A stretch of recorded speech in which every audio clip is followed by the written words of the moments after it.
युद्ध में कौरवों को पांडवों ने ही मारा, और उसके बाद युद्ध विराम हो जाने के बाद पांडवों ने ही कौरवों का तर्पण और श्राद्ध भी किया। बेचारा धर्मराज युधिष्ठिर 100 कौरवों का श्राद्ध एक समय करना है उसको, बताइए कितने पिंड गिरेंगे, इतने लोगों का तर्पण करना है उसको।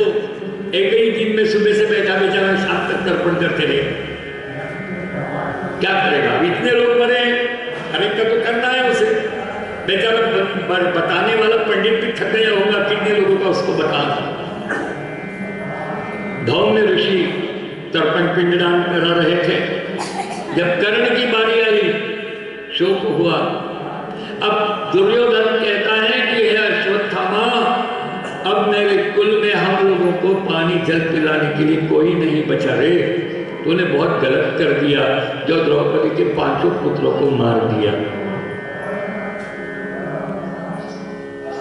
सुबह हुई, द्रौपदी और पांडव वन विहार से सुबह लौटे। जब द्रौपदी ने देखा कि मेरे 5 बच्चे मर पड़े हैं, खूब रोई और क्रोधावेश में आई, और क्रोधावेश में आकर द्रौपदी जोर से कहने लगी कि मैं आज सौगंध लेती हूं कि अगर मेरे 5 पति हैं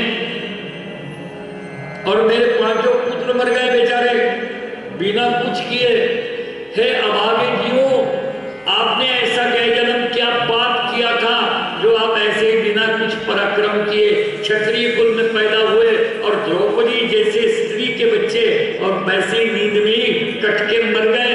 ऐसा बेचारे आप लोगों का क्या पाप था, जबकि कृष्ण जैसा आपका मामा है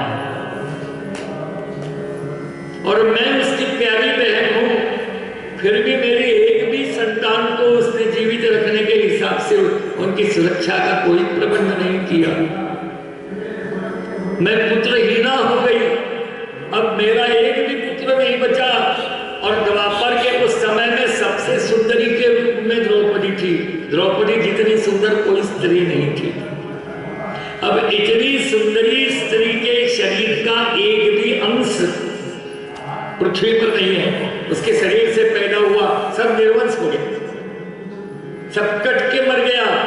बेचारी खूब रोई, कहने लगी अब मैं मेरे पुत्र के मृत्यु का जो मृत्यु स्नान है, ये स्नान मैं किसी उल्टे पीढ़े पे पाटे पे बैठ के नहीं करूंगी। जिसने मेरे पुत्रों को मारा है उसके कटे हुए शीश पर बैठ के मैं मेरे पुत्र के मौत का स्नान करूंगी। मेरे 5 पति हैं, क्या कर रहे हैं वो? छठा मेरा भाई है कृष्ण, क्या कर रहा है वो? उनको समय अपने बहन का दर्द समझ में नहीं आ रहा क्या? जिन्होंने मेरे बच्चों को मौत के घाट उतारा है वो उनको तुरंत पकड़ के लाए और उसका शीश लिया है, मैं उस कटे हुए शीश पर बैठ के स्नान करूंगी। अर्जुन तेज में आ गया। अर्जुन ने कहा हे कृष्ण, अगर मैं आज के सूर्यास्त तक मेरे बच्चों को मारने वाले को मैं पकड़ के नहीं लाया और द्रौपदी जैसी कहती है ऐसा अगर मैंने उसका शीश नहीं काटा तो मैं शाम सूर्यास्त के बाद अग्नि चिता में प्रवेश करके मर जाऊंगा, जल के मर जाऊंगा। मैं सौगंध लेता हूं। कृष्ण ने कहा ठीक है, क्योंकि अर्जुन सौगंध लेने में बहुत माहिर है, हर बार सौगंध लेता। बोले चलो ढूंढते हैं। अब कृष्ण है भाई, उनको तो सब कुछ पता है, वो तो अंतर्यामी है, फिर भी नाटक करते हैं। मैंने पहले ही कहा था वो तो मनुष्य जैसी लीला करते हैं, मनुष्य के आकार के हैं पर वे मनुष्य नहीं है, वे तो भगवान।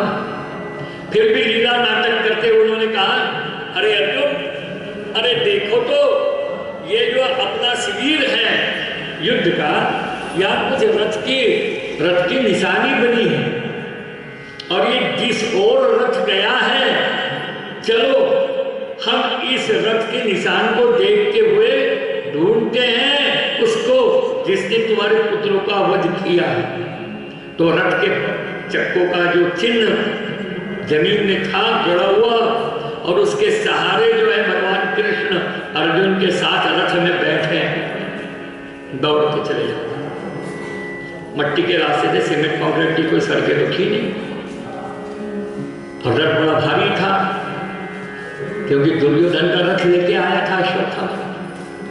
रथ तो बड़ा भारी था, बड़ा राजा का रथ था, और चिन्ह तैयार हो गए थे, पैरों के निशान, और उसके सहारे चलते चलते भगवान कृष्ण अर्जुन को लेकर पहुंचे। सामने देखा अश्वत्थामा दौड़ रहा है, उसका रथ आगे दौड़ रहा है। तो कृष्ण ने कहा, देख अर्जुन, देख वो रथ चल रहा है, उसका छत्र उड़ा दे। धनुष्य पर बाण निकाला, जो मारा तो छत्र को तोड़ दिया। बोले ये रथ रुकेगा नहीं। अरे कहां भागे तबला पीने वाले?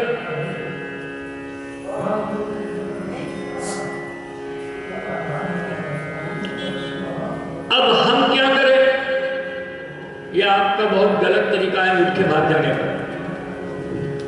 ऐसे तरीके से रहोगे तो दूसरी बार कैसे बुलाए जाओगे? इसका इंप्रेशन बहुत गलत होता है।